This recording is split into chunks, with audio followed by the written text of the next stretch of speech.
Ladies and gentlemen, welcome on back to Rekt After Dark. I am Brian the Broken, and of course, we're joined by Sable and Jamie. Once again, Darth Ted is at work. He's been working 12 to 13-hour weeks, so pour one out for him. Rip.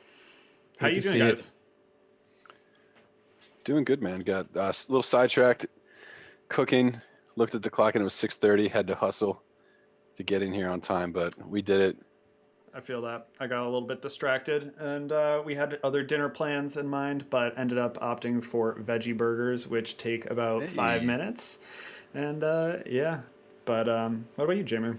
What was on? Yeah, I got pretty distracted playing League of Legends all day. I saw that. I wanted to Nice. like tune in. I meant to message you. How'd the games go?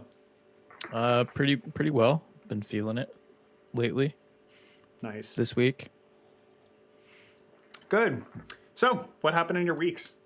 Anything interesting? I, for one, am super pumped because finally, for the first time in my life, I have caught all of the Pokemon in one of the Pokedexes. So I caught all 400 Pokemon in the Sword Shield Pokedex, before pre-expansion. So that was a big nut for me. That was honestly what most of my week was kind of work and then catching Pokemon. So super Rekt League related. That's massive. Yeah, This week kind of flew by for me, honestly. Pretty fast week. Nothing really going on. Then we have a bye week, so we're just kind of chilling, not really practicing a lot. That's good. Bye week blues. Bye week blues. I was supposed to look at a house today, Ooh. but it got purchased before we could even go look. Oh shit. So that's the market right now. Little market speak, stonks. Nice. House stonks. Nice. How many floors was it? Are you looking for a 2-story, 4-story? 2. 2. Nice. It was a 2E, close to the water. Ooh. So good for flooding. If you're looking to have one of those like ocean basement parties. Yep. Hell yeah. Put it on stilts. I don't know if this one was on stilts, but Wet boys forever. yeah. I'm just not sure how people afford houses. Like, at least where I'm at right now, like everything costs like $600K, and there's no way. And even the shit that's like for 1,000 square feet, 2 bedrooms. Like it looks alright, but like that's about all you're getting. I don't know. And then to like live anywhere close here would be like an hour out. Anything that I could maybe afford, which I still can't. That's crazy. Gotta get out of those cities. Yeah, but the states are fun. They're not fun during COVID times. It's like literally the worst. Like none of the restaurants even have like areas for patios and stuff. They just like have to kind of like have 2 tables on the sidewalk. So you're really lucky if you can even like sit there. But you know, it's all right. Sable, you just bought a house, right? No, we were looking, but someone countered our offer, so we just were like, meh. We stuck with our original offer and we got bought out. But you know, I'm pretty fine with that, honestly. That's fine. That's a lot of responsibility. Growing up too fast. Saving up now. Oh yeah. Well, cool. So this week on Rekt After Dark, we got ourselves an amazing show. We're gonna be talking about our match of the week. We're gonna be breaking that one down. Then we have stonks, and I think most of the people that did stonks this week didn't even show up to buy.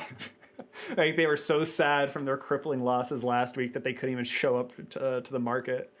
And then we're going to be going over some Dr. Phil questions and kind of reminiscing about any past team experiences. So why don't we just dive right into our match of the week, which is going to be Ocean versus Air.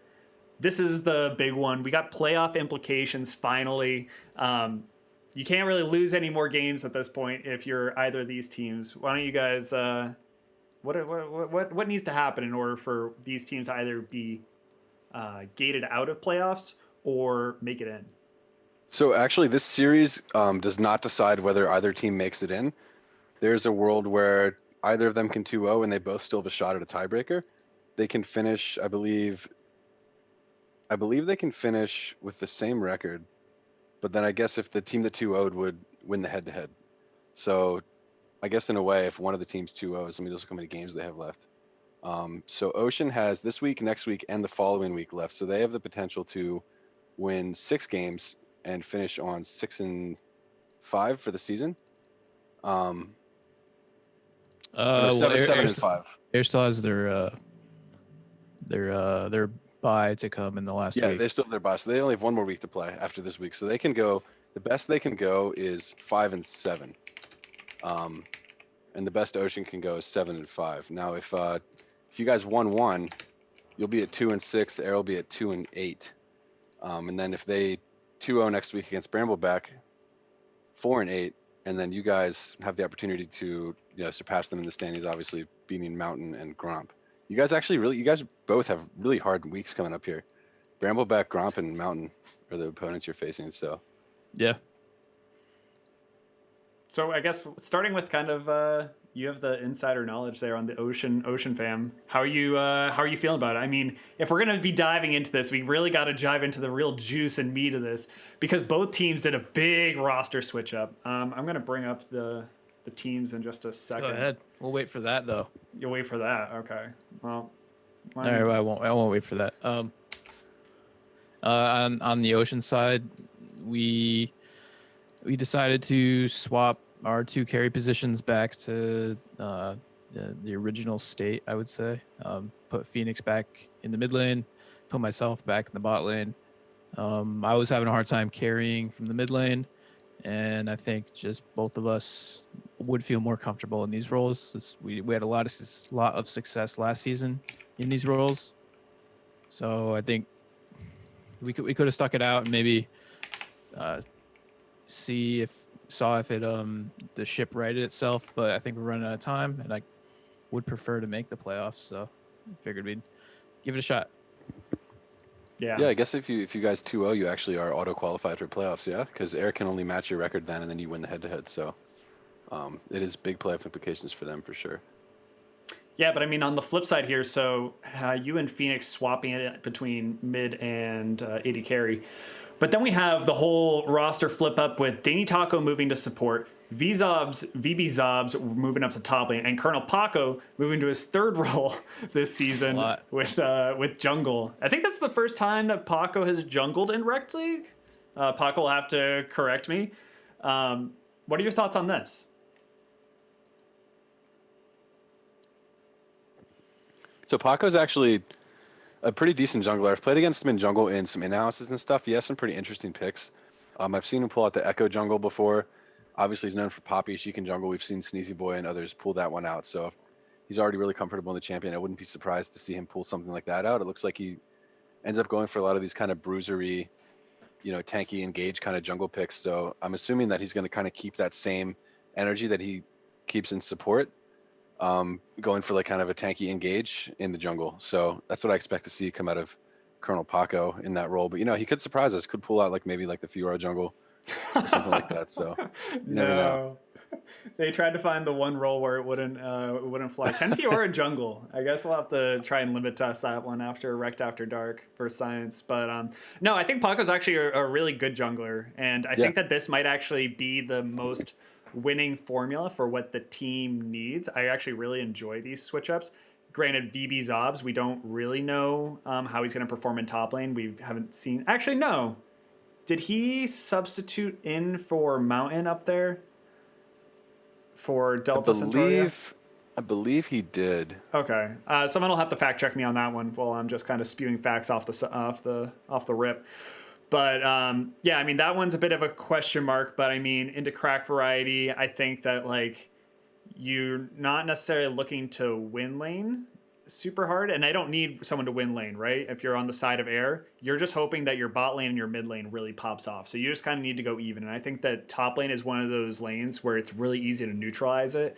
All the players in this league have gotten really good at picking top lane matchups that kind of just go even and don't just get hard stomped in lane. Granted, we have been seeing a few more carry picks this season with some of the top lane switch ups, but in general, top lane pool used to be either you were plat or you were like silver, and the silver players ended up playing really well and learning how to kind of neutralize that lane. So I'm excited to see that one. But yeah, I mean, Taco's played support before. I think he played on season 3 air, if I'm not mistaken. So this isn't totally unfamiliar territory for him. And yeah. He was support last season too. Played 14 games of Leona and Lulu combined. So Wait, was he really? Yeah, he was support last season. And it looks like Droid Syndicate and Taco actually have a shared love for Leona. Droid Syndicate's most played champion this season is Leona. Taco obviously is known for his Leona, so I expect that to be a priority pick in the bot lane for them, as both of them are probably going to be gunning for that specific pick down there. I'm really excited to see Phoenix rotating into the mid lane, kind of jumping back onto the Ocean side. I thought that like last season before he dipped out for a bit, he was playing some of the best League of Legends he pretty much had ever played and was looking so good from the mid lane. I think that it took a few seasons of playing there, and like his Galio, for example, I thought had just like an insane amount of impact, was dealing a lot of damage, which is not always the easiest thing to do with that champion. Sometimes you can just, if you're new to the champion, you can end up just being a good roamer and like CC bot, which is great. But at the same time, if you're not maximizing your damage from mid lane, it has to come from somewhere. And Phoenix was doing a really good job of being able to contribute that kind of damage there from the mid lane with these picks that can be really like impactful for that Ocean style, which is really about like early team plays and early aggression kind of off the back of Vash. So I'm hoping that things kind of turn around for Ocean here, because this is what I would think is probably the best case scenario in terms of their lineup. No offense to Jmu. We never saw the Aurelion Soul pick, so I can't say for certain that you're not a mid lane god, but to me it feels like this is their chance. This is their chance to turn it around. Yeah, it definitely does. I mean, Phoenix played a lot of the supporting style mid laners. You mentioned the Galio. He played a lot of the Nico too last season, and something like Malzahar. So he played. His CS was actually a lot better in the mid lane than it was in the AD carry role. Died less, output actually less damage for his team, but that's, I mean, to be expected when you're in their marksman role. You tend to put out more damage. But I think the kind of picks that Phoenix does take into the mid lane synergize really well with Vash in the jungle, kind of can set him up to make plays. He plays a lot of these tanky playmakers, so I like the pivot from Ocean Drake a lot.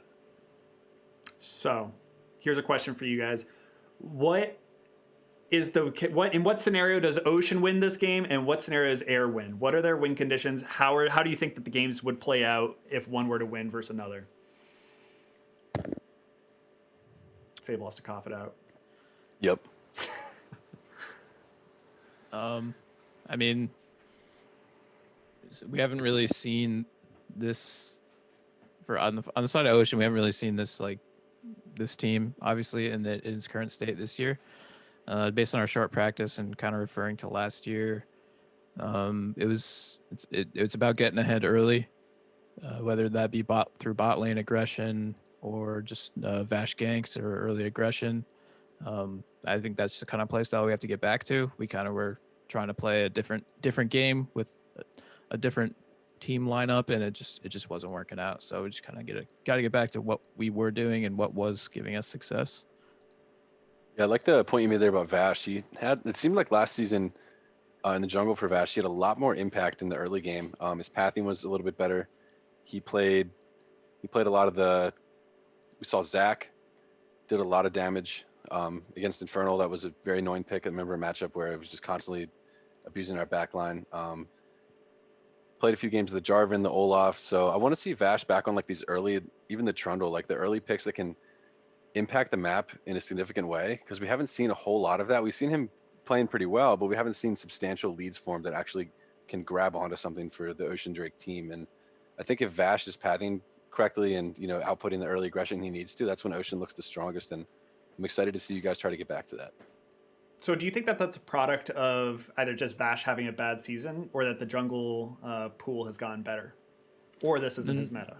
Honestly, I don't. I think we have had a handful of games where we got kills to start the game off, whether it be on an invade or just an Yep. early gank, and we just can't translate that into a mid to late game lead, which is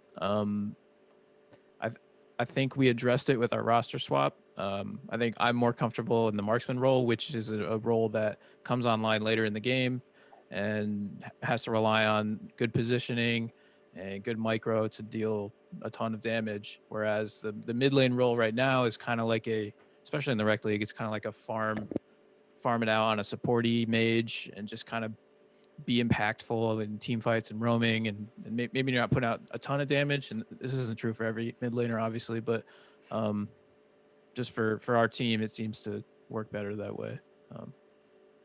So I think Vash's jungle pathing I think it's been fine. Yeah, his pathing's definitely been fine. Like you mentioned there with the getting the early leads, but not quite being able to transition it. It's been something that you guys have struggled with. I think that something that might actually help that is the role swap you guys did for this week with Phoenix going back to mid and you going back to the AD carry role, like you mentioned. You're a little more comfortable scaling up and being that kind of late game threat, whereas Phoenix always been more of like a for the team utility player, and it's really hard to do the AD carry. You kind of have to be a little bit selfish on the AD carry role, Agreed. and I don't think that really suits Phoenix's play style as much as it does him in the mid lane being more of a supportive member on your squad. So I like the swap. Yeah, and also to that point, like with Hi I'm Hippie, he hasn't really shown. I mean, he did play the Fizz in his most recent game, if I'm not mistaken, Mhm. and you that was against Infernal, right? Got the solo kill against Yes. Kazuto early, so definitely has that pop up potential, but hasn't really had those hard carry performances yet. So it's not quite like the same caliber as like saying like, all right, Phoenix is going to have to rotate into someone like Shu, Kazuto, Pickle Popper on his first week. And like, if you're going from Right. AD carry back into mid lane and you have to go against maybe, I would say, arguably off the top of my head, that would be maybe the top 3 mid laners currently, then like that's definitely a tall order. But like, unless we see something different, like I want to see something more out of Hayam Hippie. I feel like he's still grasping for his style, and I think we saw a Yeah. little bit of like glimmers of hope with the Fizz pick and what he can do on like some like assassin picks. I think he's very well known for his Diana, but that's an easy one band to just take away and kind of sleep easy at night. Mhm. So I'm hoping that this is maybe the time that we get to see Hippie just really start to pop off on like some of the picks that are his. Really just kind of carve out his niche as a mid laner and have that sell, because we don't really have any assassin player mid laners. We don't. And actually, We basically leaving kind of yeah, took that spice away. yeah, the majority of the champions that Hippie has played actually have been assassins. He's on the Kassadin, Fizz, Diana, the Zed. He actually did really well in the Zed. Went 5-2-5. Ended up winning that game, but for their only win. But I mean, pulling out the assassins like this into Phoenix's champion pool actually feels pretty good for Haim Hippie. Phoenix tends to play a lot of these more controlling mages, like we talked about, like the supporting style. So if you can shut that down, that's a champion that's not really looking to get a lot of gold for themselves as is. So if you can put them behind with an assassin pick and be able to just kill them in lane and then roam, that makes it really hard for that champion to end up impacting the map in a significant way in the timing that they want to. Is that how Air wins the game then? Is it Hi I'm Hippie with the It carry? might be how Air wins the game. I think that might be like a legitimate All win right. condition for Air. I think that's definitely one way. I think one way is Paco has great success and maybe kind Yeah. of finding his gangs. My sleeper pick for it might be a little BM, but I don't think so. This is my take is that I think that CLG Worthiness needs to play not Lucian. I think that just play I think his Lucian's so good. I think it's so good, and it wins lane, and it gets the CS, and it does He all the loves things. Lucian. I just think that if you're playing Lucian in the AD carry role, like you just have, I don't know, it's so hard to play team fights, especially if your team falls behind. I think there are definitely some scenarios if Air had picked and like has picked in the past, if they maybe picked like a more scaling AD carry that kind of plays into those like more like mid-late game fights, has that more like range to kind of separate, has a little bit more of that self-peel as opposed to kind of getting face first into the fray. You can make a lot more happen. I mean, like, they don't get a ton of 80 carry bans thrown at them, so the 80 No. carry pool is wide open. Granted, this is CLG Worthy does going from being a very talented support main into 80 carry, so maybe it's just the champ pool isn't quite there.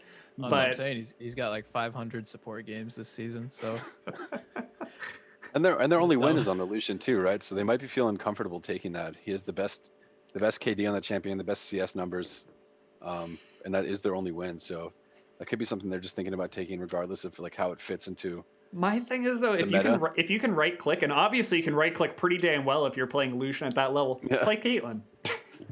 Fair. Like, yeah, I don't know. no, don't do that. Don't do that.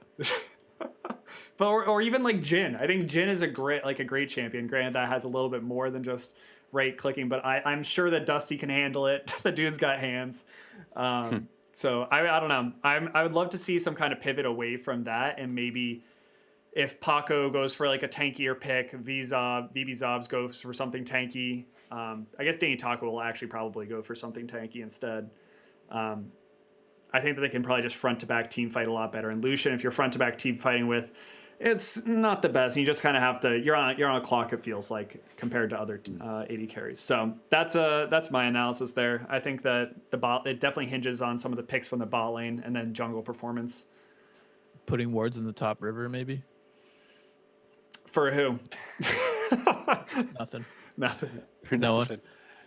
Yeah. Yeah, I mean, Who's to say? Who's to say? VB Big Zobs, question don't mark forget. is, Put down your wards. yeah, big question mark is honestly VB Zobs in this series, right? Like we haven't seen him top lane aside from that Gnar game he subbed in for Mountain, and we've seen Crack Variety. You know, he got a pentakill on the Aatrox, and he's been known to play some of these carry champions like Aatrox, like the Gangplank. Also plays the Ornn and like tankier stuff in the top lane too. But I think that like Ocean needs Crack to pop off in this series. I think that's kind of. I feel they don't necessarily need him to pop off to win the game, but I feel like for like the morale of the team, Crack Variety has been having like some pretty lackluster performances the past few weeks. I think that like a pop off game from Crack Variety in like game 1 would go a long way to getting a 2-0 in the series. I think a win might help his No morale. pressure. I think that even if he played Scion and just like kind of just like And just win. ran at people and became an unkillable tank for like 40 minutes and then they won the game, I feel like that would be enough of a morale boost. It's a good idea though. Scion, you can die and still do damage. Dude, that's my top lane technique. Well, write that one down. Yeah, you just get to run around, yell at people, call them cowards, and then and that's Get back here. yeah. Dude, I love That's love me hilarious. some mean Scion stuff. So yeah, I don't know. I'm praying because Paco's been having some rough games too. There's been some getting caught scenarios where just kind of stepping where he shouldn't be, and being support, you don't have the gold, you just don't survive some of those scenarios. I think that if you're farming from the beginning as jungler, you just kind of have, it feels like you have a different mindset than playing like a support or something. You're not necessarily face checking everything. You have a lot more tools at your disposal to get vision. You're kind of paying attention to the whole map a little bit more. I think that may be exactly what they need. I imagine that Paco will not get caught more playing jungle. And I think if you just shave off a few deaths there, and like that's true. That's it. That's a fact. Yeah. That's a rock fact. It's true. Yeah, if you shave off a few deaths, like these kind of like careless deaths here and there from like Team Air, I think then when you start getting into that mid-late game, you're actually going to transition with the opponent not having an insane amount of gold. So, yeah, there's a lot of pressure on both sides of this matchup to kind of right the ship. It'll be a fun one. Did we ever get any stock graphics or no? Yeah. Where'd they go? Producer chat. Oh, you put them somewhere different every time. I picked the wrong of the 300 channels. Yeah, that's cool. Cool. So I need to upload some, add these to the stream. Closing thoughts. Ocean versus Air predictions. Let's go. What do you got, guys? So going first. I'll go first. I think Ocean. I think it's going to be a 1-1. That's hype. Spicy prediction, but you know, I think Air's new lineup actually looks pretty scary. There's big question marks in the top lane, obviously. We already talked about the bot lane and the jungle significantly. I think Hippie needs to really perform in this game for them to be able to take a game. And I think actually if they win one game, they're not mathematically eliminated from playoffs. So that's like a lot of pressure on the Air Drake squad to be able to keep themselves in the running. Technically, I mean, their fate won't be entirely in their hands. It's on, Ocean a lot as well to not win more games after that. But I think it'll be in 1-1, and I think that's going to be pretty exciting as far as how the rest of the week shake out then with who gets that last spot for playoffs. Jamie? While that would be more exciting, I don't want that to happen. So I'm gonna go 2-0 Ocean. We're gonna see a lot of 5-man Nico ults out of Phoenix. Ooh. Crack's gonna probably get 2 pentakills more on whatever champion he decides to play. It's gonna be an absolute battle between Dusty and myself, the former lane mates. So that's a great storyline there. That'll be a fun one. So I'll teach him how it goes though on AD carry. How you really supposed to do it? nice. Yeah. You did. It'll be a nice duel of the fates. I feel like there's definitely like a hype video there that you guys can muster up. But if I had to put some money on this, I mean, I put all my money on Ocean last week in the stock market, all of my money, and I was big let down. Stocks can't go down twice. When I put my money into Air, my money went up. Uh-oh. So correlation, I think so. I'm probably thinking maybe a 2-0 Air. I honestly think that Paco jungle is very good. I've played with him numerous times with it. I think it's I don't know if I don't know. I'm sure Vash can handle it, but can you handle it? That's the real question. I'm sure Vash can, but are you up to the challenge, Jamu? Oh yeah. Yeah. I'm in my comfort zone now. That's good. Well, I was just powering up these last 6 games. well, Ankle weights are off. there you go. He's in his office. Activate your chakra. What was it? How many doors? The chakra doors? Something like 8. that? All of them. 8 gates. Yeah, the 8 gates. Thank you. All right. 12. Before I embarrass my Naruto knowledge too much, we're going to move on to stocks.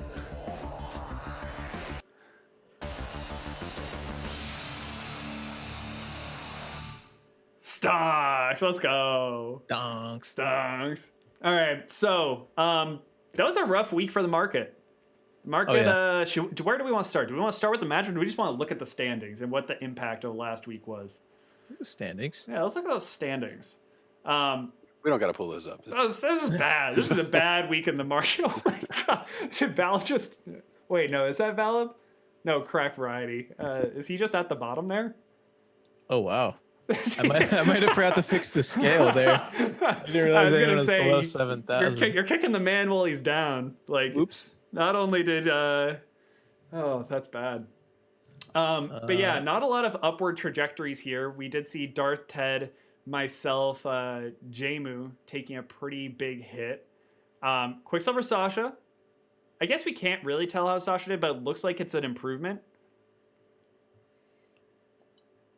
based off this graph. I can tell you. You can. It was a slight improvement of about 200 Rekt bucks.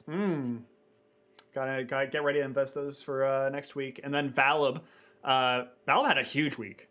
Valib was big time. What did he go in on last week? Valib purchased 5 Gromp. No surprise there. Betting on the house. Yeah, that's cool. Real sick, Valib. Sable had a pretty rough week. Overall, just like rip the market. That was not a good time. I think a lot of people were banking on Ocean. And surprise, Ocean let us down. It was terrible. Yeah, big surprise. It was really bad. we were all sad. But taking a look at this week and some of the matchups, we've already talked about to death Ocean versus Air. Let's take a look at the other matchups. We got Gromp versus Raptors, Brambleback versus Sentinels, Scuttlecrab versus Mountain. Let's go. Break it down.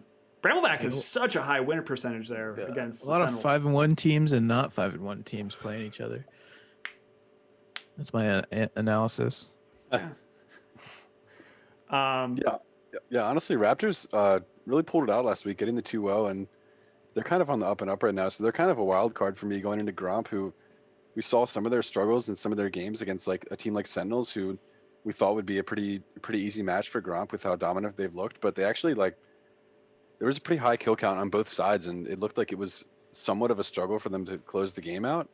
So that doesn't give me a whole lot of confidence, especially coming into a Raptors team that's looking super hot right now. So I think Raptors has a legitimate chance to win a game or two off of Gromp here. I think that's going to surprise a lot of people, but I don't think it should. That's spicy. I could see a 1-1. I don't think Gromp loses 2 games to Raptors. I don't see it. I'd love to see it, but I don't see it. But on the other hand, Sentinels versus Brambleback. Where would you power rank if you had to power rank Gromp and Brambleback? Who's where? Who's got the upper hand? Who's one and who's two? Yeah, who's 1, who's 2? Honestly, right now, I would put Brambleback over Gromp. I think their performances have looked more dominant.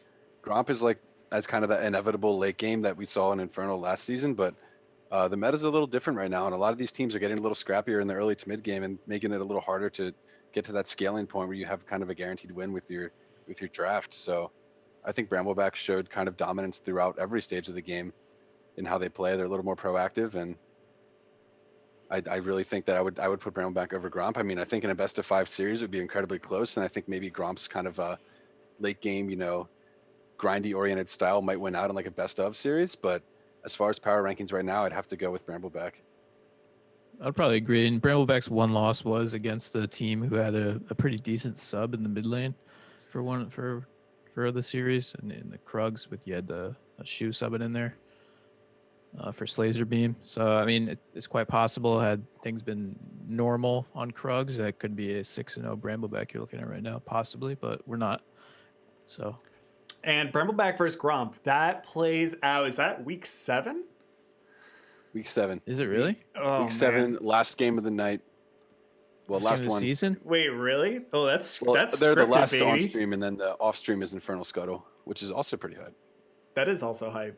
But man, that's gonna be that's definitely feels scripted. So that's gonna week 7 is gonna be a banger for sure. Oh yeah. But Silver Scripts. yeah. So but the thing is, I think that Sentinels actually plays pretty well into Brambleback once again.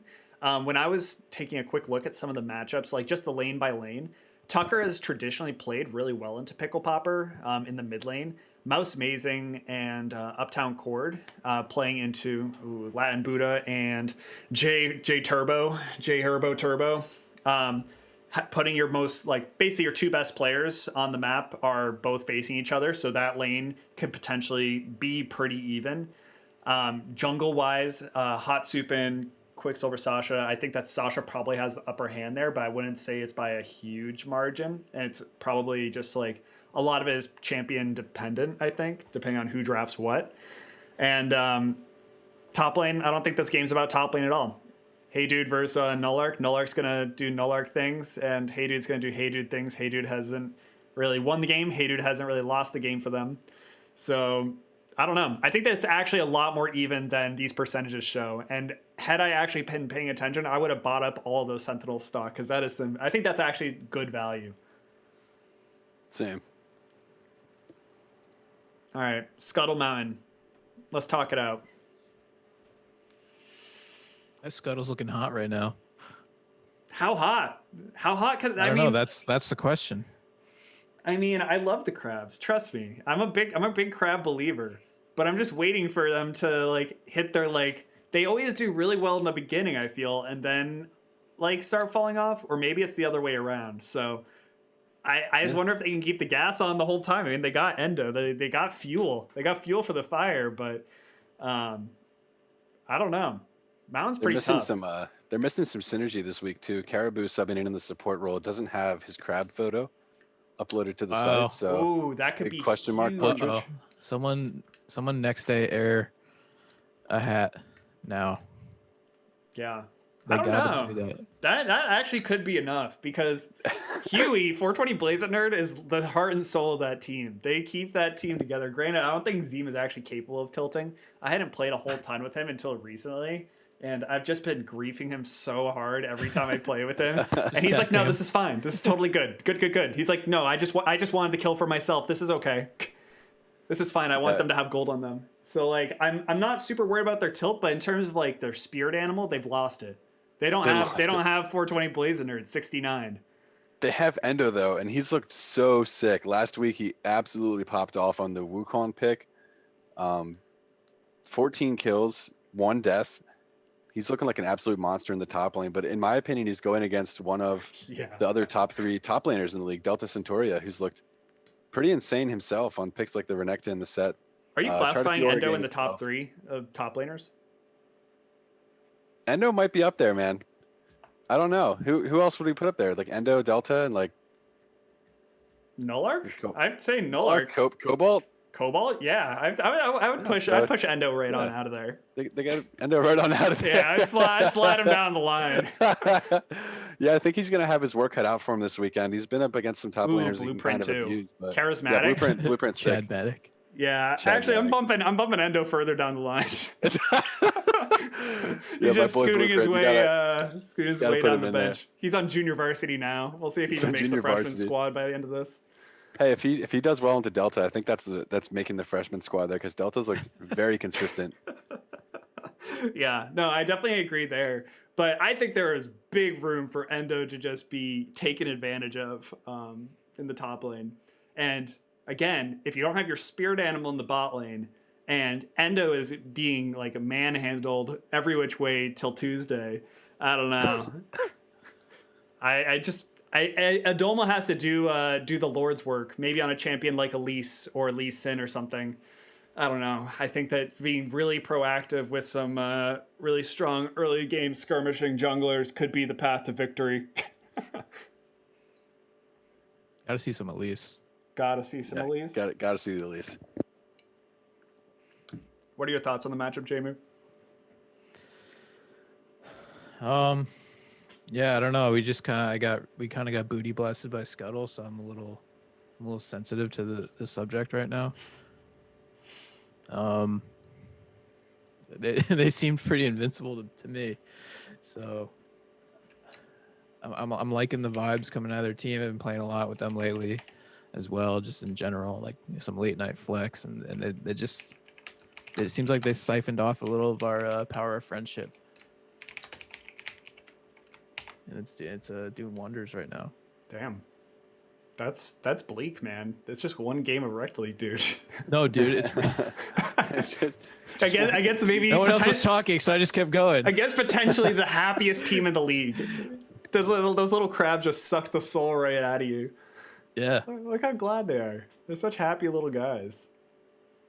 But yeah, I don't know. I think it's gonna be a good match. I think it's gonna be a lot closer than the 5-1 versus 3-3 really show. So cool. So let's take a quick look at some of the buy charts before we move on. Who put their money where? Keep in mind that probably about half these players never ever even bought anything. I think that JMU ended up just buying for them. So I think most people ended up getting theirs in. They did? Cool. Actually, after I reminded them a couple times. Such is life. I think it's only like 2 people, but I tried to channel their energy as I purchased for them. That's good. All right, so it looks like you went for the diversification method, JMU. You put 2 on Ocean. You did not go on Air. You did not feel like you were going to split the series, so good to see that kind of confidence. Scuttle, one stock Mountain, splitting that series right down the middle. I'm just being a safe investor. I think that's a pretty safe investment. I think that could be a good 1-1. And then and then 1 stock on Grump. I'm really fuck, Krugs isn't even playing this week. I didn't even realize it. No. No. I was in the middle of a meeting when I logged it out. I was like, I already know what I'm doing. I was like, how do I maximize my stock value? You get some Raptors, you get some Krugs. You all in on that and you ride that to victory. That's what I'm saying. I would have had full Krugs if they were playing. I don't know. I think that I'd rate Raptors just a little bit above Krugs, because they just won. But yeah, I don't know. I'm pretty hot and heavy on both those teams. So hot that I'll take I think Krugs wins the bye week for sure. Hey, you won't lose any money. No, and I'm okay with that. I think there's going to be some big losers this time. Um, A lot of people seem to, for some reason, keep buying Ocean stocks, which is strange because the Ocean Air matchup is based off the numbers very close. So there's not much to gain there unless the people feel that we're really just going to win this one 2-0 because a 1-1 nets you almost nothing. You do you don't think? lose anything either, but So I know that like one of the things with investing is you're not supposed to really invest with your heart. Do you feel like that's the case here? I feel like Ocean I don't being know. usually Ocean is usually the people's champ, and seeing this 26 buys for Ocean. This is exactly what it was last week too. I mean, last week I get it because we were like, maybe people were like, oh, they're supposed to be good, better than this. And now they're like they couldn't be any worse, They could couldn't they? can't get worse. Now's the time they turn it around. I don't know. I don't have a good read on the market right now. Yep, Sable going for the taking the mountain over Scuttle. Yeah, I actually didn't buy those. I was one of the ones who didn't get my Cool. stocks. So, All right, well, we're but not going to spend too much time breaking down what Jmu thought that people wanted. So with that, I think we will probably move on to our next segment. I don't really have a good name for it, so we can just call it, "Oh no, my team is broken." So basically, the idea here is we're at that point in the season, as we're already seeing, teams are making adjustments. Teams are trying to figure shit out. I don't know. When you're on a competitive team trying to win something, there can be big issues that come up, and it can be really hard to try and solve them. So, I guess like speaking from like past experiences, not trying to dwell so much on what's going on now. Like, what are some of the experiences you guys have had from some of your past teams? Sable, I know you've played a lot with Shu, and Shu is very. Actually, all of us have played with Shu. All three of us have played with Shu, and Shu is very vocal about working on things. He's very articulate about that, but not to toot too much of Shu's horn. We're going to try and stymie some of that.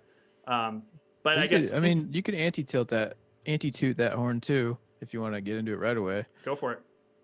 Um, with someone who's so dominant in skill and comms as Shu, it does have a negative effect on the other people on the team who maybe get suppressed in their comms and their decision making. Like you kind of look to that highly skilled player to kind of do everything for you, or maybe you're too scared to make a mistake. Anything like that. Like, I mean, that's my anti-toot there. I would 100% agree with that. So season 2, when I played with Shu on Ocean, I came in hot and heavy. I was always so vocal, and I was like yelling about stuff, and just like then like had like a couple bad games, or like got my play critiqued a little bit too much, and I was like, oh, I lost all my confidence. I wasn't really feeling like talking that much. I'm like, oh fuck. And every time I came near Shu's lane, I would just fuck up every skill shot I had. I like big choked. Like big choked. I got like kicked off any of the fun champions I ever wanted to play. I got put on Zac and Sejuani duty up until the game 4 of the finals. I mean, that kind of that goes along with playing.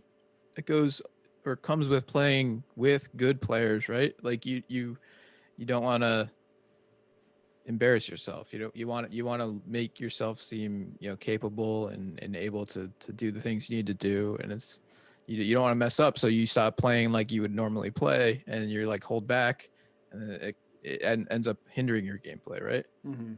yeah, you gotta really honestly like in a league like this, you have to stay true to yourself and your own play style. We see a lot of people that try to like pivot towards what is best in the meta, like currently in League of Legends solo queue or competitive play, and we've seen the Rekt meta remain kind of stable over time because for the most part people like pick what they want to play and what they think is good themselves. And I think if you have 5 teammates that are all in a good headspace and having a good time and playing in their lane, their comfort, so to speak, that goes a lot farther than people that are trying to like min max on like the champions they pick, or the exact correct thing to do in the game. And that just adds a lot of stress and anxiety to the game for people. And that makes you, mess up like you guys are talking about. It makes it easier to make mistakes and missteps when you're constantly thinking about like, could I have done this like 2% better, et cetera, et cetera. So I think it's important that people like remember that they're there to play a game with their team and have fun. Obviously trying to win too, but if you keep it too focused on the winning aspect to the point where you're getting, nervous about just messing up like small things, then you're not going to play as good. This is yeah, big resonate there. I can totally agree with that, and like that's why I think that like I love, as like Endo's saying in chat, I love the Scuttle Crab style. Like that team just, I mean, I'm sure there are other teams like it, but I've played more with the Scuttle Boys than a lot of other teams, or even like Ocean, for example. It's just a lot more just like, I don't know, friendly, dicking around. Everyone's kind of memeing. If you fuck up something super bad, like you might get made fun of a little bit, but it's not anything like vicious, and like you can kind of like recover from it. Everyone's kind of all willing to always go all in on stuff, even if Right. you mess something up once. And I think that's also a big part of it, is like losing faith in your teammates. And like if your teammate like griefs your lane like 3 times in a row, are you going to even like follow up to help them that like 4th time they look like they're maybe looking to do something dumb, even if it might be the right play? And like having that kind of like, I guess like blind faith, right? The blind faith in your teammates that like you guys can make it happen, even if they're definitely not having the best game. Definitely is a part of it. And also just like tilting in general. That was some of the things that like season 2, our team had a reasonable problem with. We would end up, if we ever like fell behind in certain lanes, whether it be either Shu, Ready Z, myself, bot lane was always usually pretty good with Phoenix and Cobalt down there. But everyone would just kind of clam up, and then comms would just go totally silent, and like that was the killer. And that was the thing that we tried really hard to work on, was just like, even when you're tilted, just talk, just say something. You just got to say something, give some form of information, because the second you stop talking, like that's how you're just going to lose a game, and it becomes just another game of solo queue versus actually playing together. Exactly. Yeah. I mean, I'm not saying like all the things I said and like the stuff that you're saying to say that like playing with a player like Shu is like gonna be like that super try hard, like don't fuck up, like you're on like the knife's edge constantly environment. Because I think that, I mean, in my experience, if you're playing with a player like that, you can have both. You can have that like competitive drive to win while also like reining each other in and respecting the fact that it's a friendly competition. And then I think like a good mix of that is what makes a champion in the Rekt League, and what makes like the team that does make that final run for the mug is a team that can kind of have the dynamic of, we're going to be competitors, we're going to try really hard, and we're going to, recognize mistakes, but we're also going to have a good time doing it. And I think that our team last season, at least for me, found a really good mix of that, and that led to a lot of our success. Yeah, I would definitely agree with that. Like, while there were parts of season 2 that like really stressed me out or tilted me, it was also some of the most like hype, fun League of Legends that like I'd played. Like everyone just used to get so fired up when like anything would happen. Like I still have like comms recorded from back then, and holy shit, like people are just like blowing out their mics, just like screaming, fucking popping off. It was just like a big emotional roller coaster, and that's what I really enjoyed about all of it, is that you kind of just got the highs and lows of the human experience all in one game. But yeah, I think that there's definitely something to be said about just like kind of keeping that environment just chill as possible, and then like also not being afraid to have those talks and be like, all right, dude, if you're having trouble with something, how do we solve this as a team? Because I think there are some things that like become not just no, I don't think any issue is really just a personal player issue. It's usually a team issue, or can be solved as a team issue. If players aren't really doing enough damage, like it's not necessarily like, oh, well, this player just has to play better 4-head, 5-head. I don't know.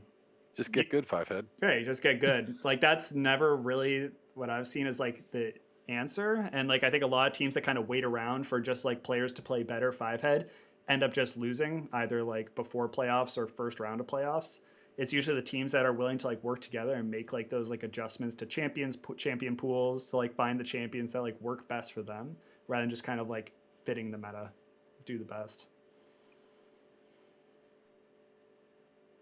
But yeah, so we've got about 10 minutes left. So, ladies and gentlemen, if you haven't already, there is a link in the Discord to our anonymous question box. So we're going to go through some of these. The prompt was to kind of just like continue on the topic of this, just like teams. How do you fix some of the problems that you have? A lot of you did a bad job of following the prompt, so we'll Work on that. Yeah, that's one of the things I got to work on. We'll host a creative writing workshop later this week. There is some. All right, so here's one of the questions. Shu is the subject. Take away his teammates. All right. I don't think that would work. I don't think that works. I don't know if you're. Still might lose to him. Yeah, I think if he doesn't have to, if he's not burdened with having to help macro his team, he can just he doesn't even have to waste time speaking. He just gets to act. No bans against him in a 1v5. 20 minutes to farm on Vlad. Yeah, probably do it. Let's take the one good one. No flame to everyone else that submitted. The one that actually kind of followed the prompt. Subject is, my team tends to ignore my lane and not call when they need my help. Say I'm playing Shen and I'm 6. My team sometimes fights without considering my lane position, and other times they fight and not call that they are going in. My solution has been just saying I have ult every 30 seconds. Thoughts? That's just what I don't know. I feel like that's what top lane is. You can't. I mean, if you, it's easy to tab and see if top lane. I'm assuming top lane has teleport. You can see if your Shen has ult, stuff like that. To me, it feels like it's kind of on top laner to always have an eye on the minimap and be looking around to the bot lane and mid lane and any jungle invades to see if they should be ulting or teleporting in. You shouldn't have to necessarily be told to do so. Maybe if you don't have the things and your team is like just totally ignoring that fact and fighting anyways, that's a totally different story. But it comes down to communication, I think. Yeah, I mean, like with the whole idea of like, I think the thing that really stands out to me in the question is like the team fights without considering my lane positions. Like that can be super frustrating as a Shen, and I totally get that. Where it's just like you're shoved under tower. Like if you try and channel like a Stand United, you're just gonna get dove CC'd by like a Renekton or something, and then like nobody's winning that one. That's just a terrible idea. So like I take that as more like on the top laner to just like, as you're saying before, you need to communicate like the state of your lane, plan out the idea of a fight, because like I feel like there's not that many fights that are actually truly random. A lot of fights are around like objectives and like pushing towers and stuff like that. If you want to not fight, you can do it most of the time. So like if you're saying like, all right, dragon's gonna be up, I need to have my lane in like X position in order to ult, or like you try and shove that and plan it ahead. I think a lot of that probably falls down to just like, instead of saying like I have ult, is like I'm going to shove my lane so then I can be in position to ult or something like that. Yeah, that way your team knows like the steps you're going to be taking to get to the point that you're getting to. So that way they have like a little timeline of like, we have X amount of time where he needs to do X things before he's ready to actually join a fight if we do have one. And playing around objectives makes that a little easier because there's a global timer everybody can see. You can kind of try to set up on the map with vision, etc., and then like have a little more of a coordinated play. But in the Rekt League, to the question asker's point, a lot of times we see like full 5v5 team fights over like pink wards or scuttle crabs. So like that kind of logic can work in theory if your team is all on the same page. If not, then I can see obviously why they're asking this question. It can be a little frustrating when it just seems like there's constant chaos, but that's not really an issue that you personally, can fix. It's really on your team to work together and communicate everything they're doing. That way they're not just taking silly fights over things they shouldn't be fighting over. That'd probably be something that would maybe alleviate that a little bit. Yeah, definitely. All right, so next question.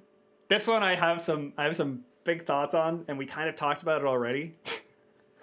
What does it take to be considered best player in the league? ? I feel I've established myself, but fear that despite my numbers, I may have to fight for a roster spot next season. What do I do? Step 1. Oh, yeah, go for it. Go for it, Jamie. Make hype videos. Ooh, there you go. Step 2. Step 2. And this is, I think you've already like lost the battle of being the best player. If you're already thinking you're the best player and then you're worried for yourself getting a position, the player that makes himself totally invaluable to his team by not just being the best player, but also being someone that people want to play with, and also being the player that's helping bring the team up. Having a player that not only just plays good, but just like knows how to boost morale and how to actually help other people improve. It's not just enough to be good at the game. And sometimes, I mean, sometimes it is, but like if you want to have that like reputation of like being the best player and like respected player in Rekt League, like there's a lot more that goes into it than just like worrying about your numbers and fighting for a spot next season. Like that's not it. A good like a Rekt champ, a true Rekt champ doesn't have to fight for a spot. The people come to him because they respect him. There's a lot of respect involved. I don't know. That's my hot take. Not that hot. Yeah. That's a pretty cold take. It takes charisma though, like what you're talking about. You have to be like, if you want to be one of those players that's,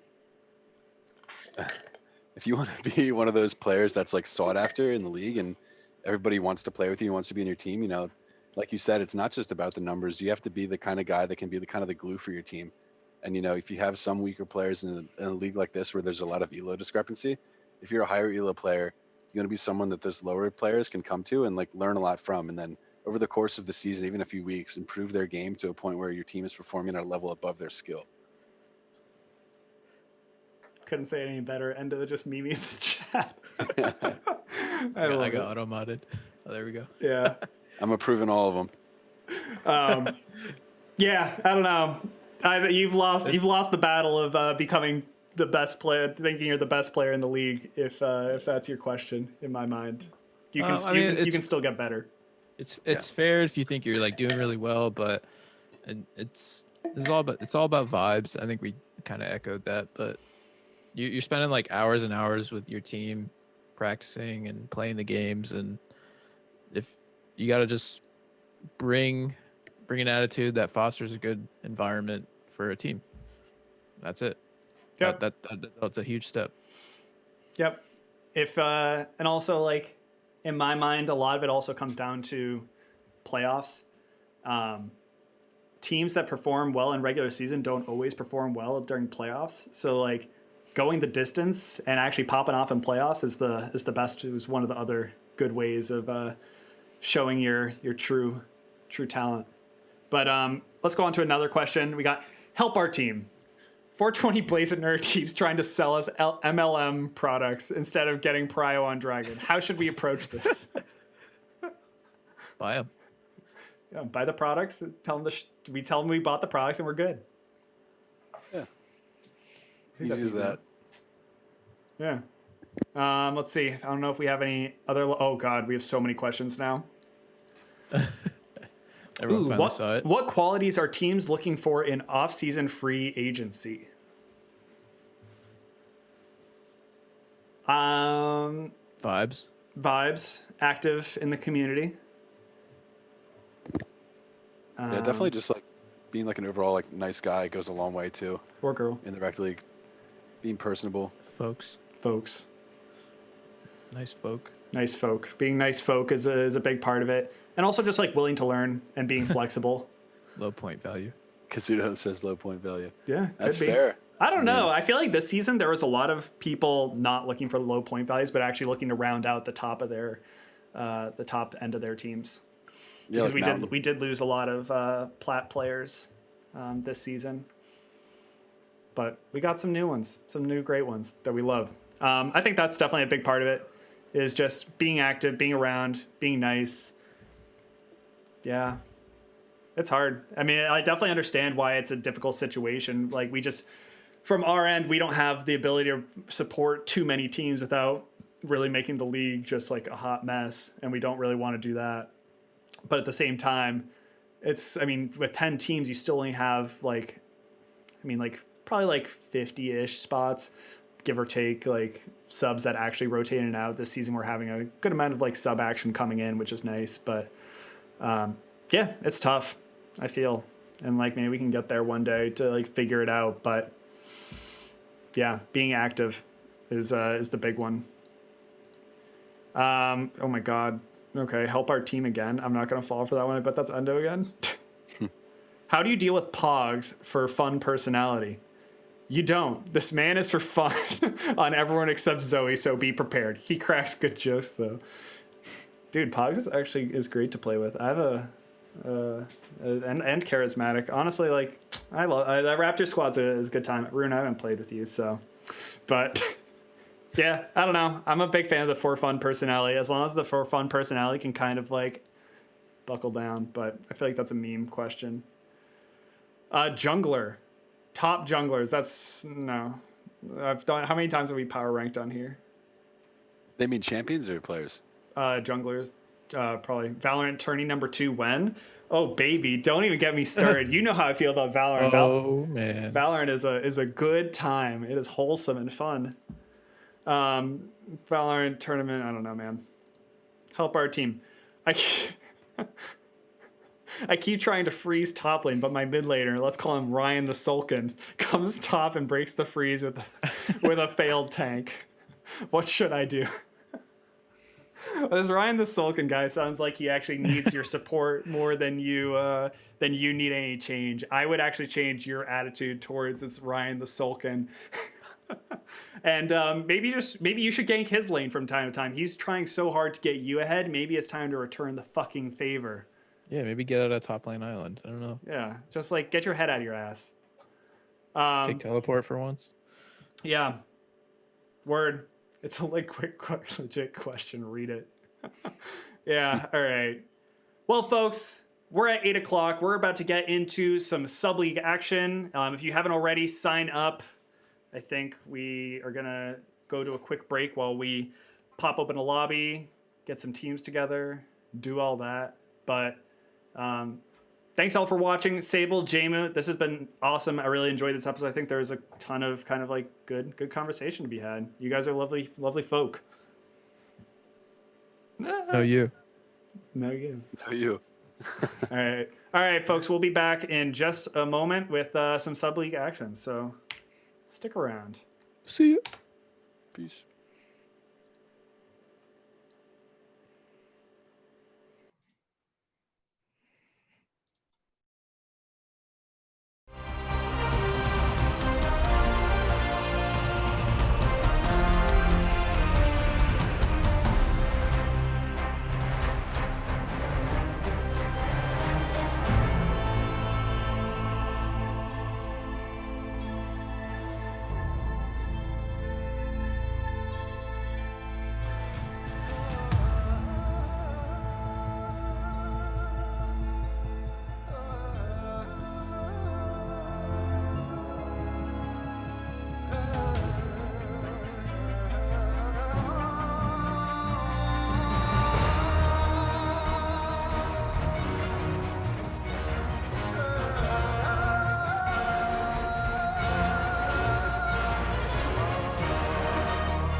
Ladies and gentlemen, it is time for the event of the evening. The reason that we all showed up. It's Sub League. Let's go. Sub League. We are topped off. We are ready to go. Sable got permission to cast this game, so shout out to Sable's girlfriend. Everyone DM Lady Sable, Lady Kane, if you will. Yeah, we're gonna have some good games. Got some even teams, balanced scientifically with a scale.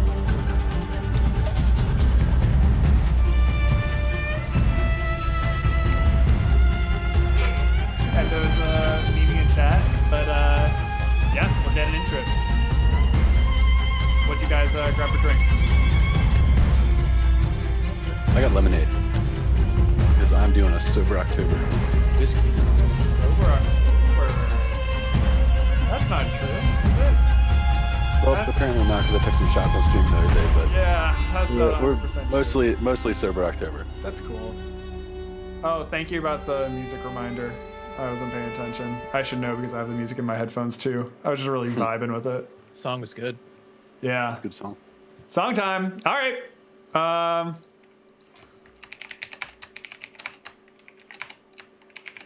Send it.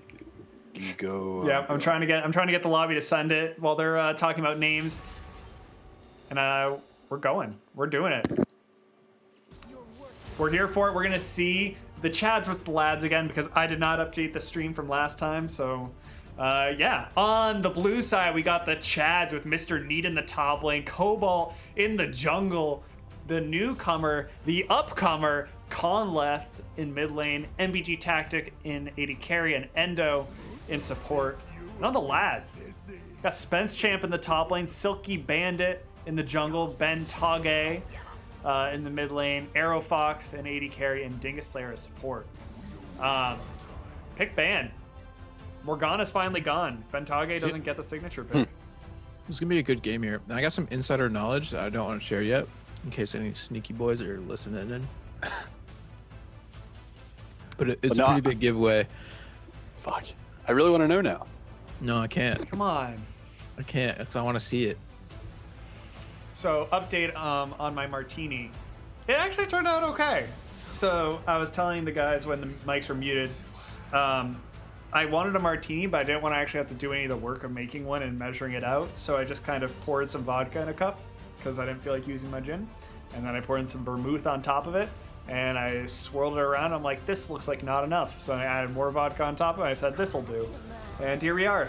And it's not bad. It's all right. Talon first pick. Maybe. Is it because his... Conleth is a Talon main, and that's the giveaway. He Oh. plays a lot of Talon. His club tag is Talon. Yeah, that was the giveaway. He's in Club Talent. That's pretty impressive. Yeah. I want to see it. You don't see any Talons in Rekt League. That's true. We used to actually. Who was it? Hey, I'm Calvi, or I'm with Calvi, or one of the Dingus brothers. Used to Hey, me play- Calvi. Hey, me Calvi. Thank you. Used to play a ton of Talon. That was the pick. But we're gonna see Thresh picked up for Endo. I don't know if Endo's gonna be able to pull this one off.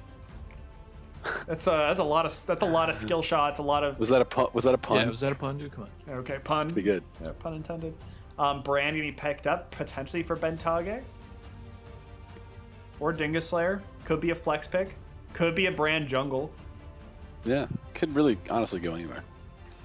Anything is possible. We're not on 1022 yet, right? The brand changes haven't landed. No. But I'm excited Okay. for those. Those are spicy. Finally, his ult can bounce to himself. No, that's gonna be wild. That's gonna be a real good time for Brand jungles, aka Quicksilver Sasha. I expect to see a lot of that. Ashe being picked up, a nice, very meta bot lane from MBG Tactic and Endo. The Misfortune as well for Arrow Fox, a good tried and true. If he doesn't pick the Talon now, it's getting banned. Oh yeah, Just saying. I think we have to see it. It's Just gotta lock be. it in. Come on. Let's do it. Yeah! Let's go! He did it. This is the stuff we do like. Word. Yeah, this pick might tell us where the brand is going if they decide to lock into support, or, you know, maybe not if it's a jungler lock in, but True. they're taking a lot of time here. They're thinking a lot, talking a lot. They're In the tank. Pentage picking the Malphite, the spicy pick. Never before seen. Oh, that's probably a Malphite mid into the Talon. That would be hilarious. Just completely shut him down. I mean, yes and no. I mean, you shut down the 1v1, but Talon's never about the 1v1. He's about That's just true. like, look, he just looks at his lane opponent and says, nah, that jungler's looking juicy though. That Roman support looks juicy though. To be fair. Sejuani banned. Who banned Sejuani?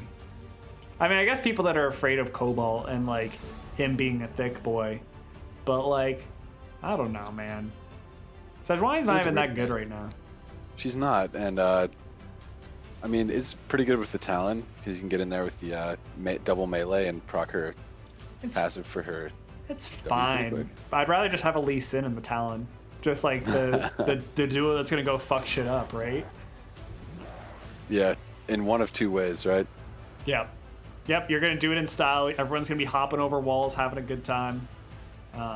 But yeah, I mean Cobalt. fuck I shit don't up think or I you don't know if Cobalt has Lee Sin in the tank. Might pull out the Nasus jungle here, who knows? Probably gonna see a beefy boy coming out of Cobalt. I mean, yeah. I'd imagine we probably need to see the Zac pickup for him. That would make the most sense. Yeah, I'd put a drink on that. Maybe Skarner? Skarner's banned. Just testing you. You tested good. Good test. Good test.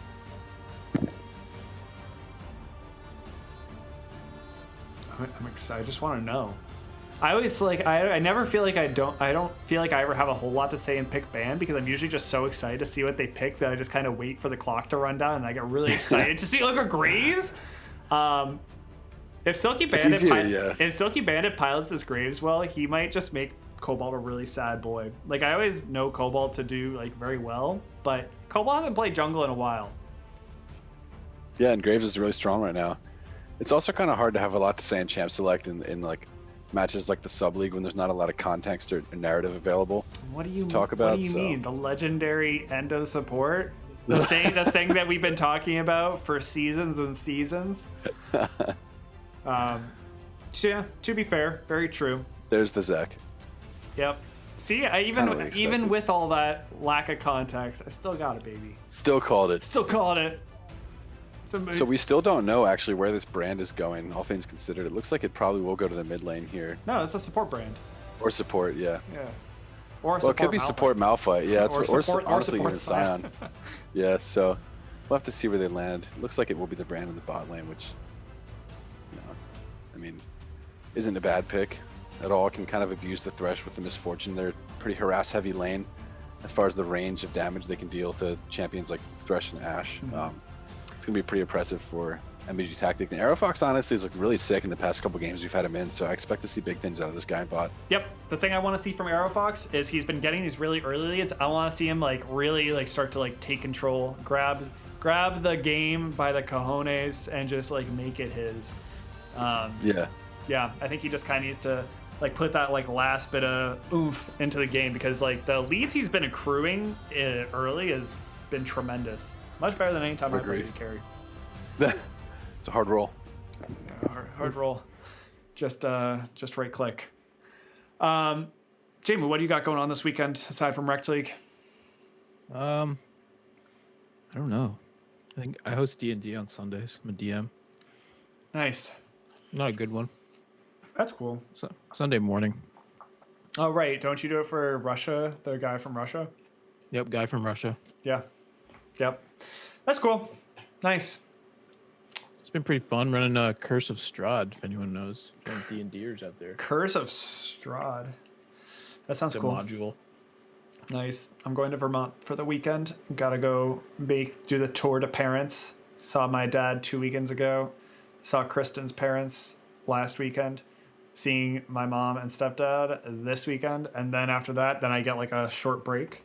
This kind of has to happen every few months. So I'll be happy when it's over, but Vermont will be nice. But this game. If Cobalt does good, my job will be in danger. Dude, Valib, your job's been in danger for a while now. Those Lily games really were put you on thin ice. I think that's why the Karthus had to come out. How do you feel about Karthus jungle, Jmu? I love it personally. I'm a big Karthus fan. I play Karthus anywhere. You can play bot now, mid, top. Who cares? I'm not going to give my thoughts on Karthus. I can never really figure it out in the jungle. No. But I know that's where he's Karthus. This is where main he's spot. best. Putting one and one together. And I couldn't do it. They are nerfing his Q damage next patch though, so going to be a little weaker in all those roles. He's been pretty good for all the roles for a while now, though. Even when he gets nerfs. I feel like he's been just kind of like back and forth on nerfs and buffs. Maybe it's just been nerfs for a while now. It's hard to like find a place for an AP farming jungler like Karthus in the jungle of like where an appropriate power level is, because you nerf his damage and that kind of just makes him unplayable, because that's all he relies on is the damage he's dealing to the camps to be able to go around the map and then, you know, scale into the late game. And then if you give him any kinds of buffs, he becomes oppressive, because then he can farm, you know, relatively, you know, faster and safer, and then just outpace and outscale a lot of junglers while still being relatively safe. So it's like a really tricky spot for them to actually find a balanced. So my question for you is like, why Karthus? Why is Karthus the champion that they're so like hung up on like actually trying to fix? There are so many other champions that have just been in the dumpster can for such a long time that aren't like nearly as fucking oppressive as a champion that can just press ult and just like demolish a team fight. Like Karthus seems like the kind of champion that I would just be like, yeah, you know what? We kind of like need to figure out what we want to do with this champion. Let's just leave him in the dumpster for a while. But like they keep on insisting. It's like a high elo thing. Yeah, they just like keep on like bringing him back. He just keeps on coming back, and every time he's really strong and he's really obnoxious. Yeah, it's kind of like a champion like Kassadin, right? Where when he's good, he's 1v9 good, and when he's bad, nobody plays him. It's like that's why they've made so many changes to Kassadin in the past, is because like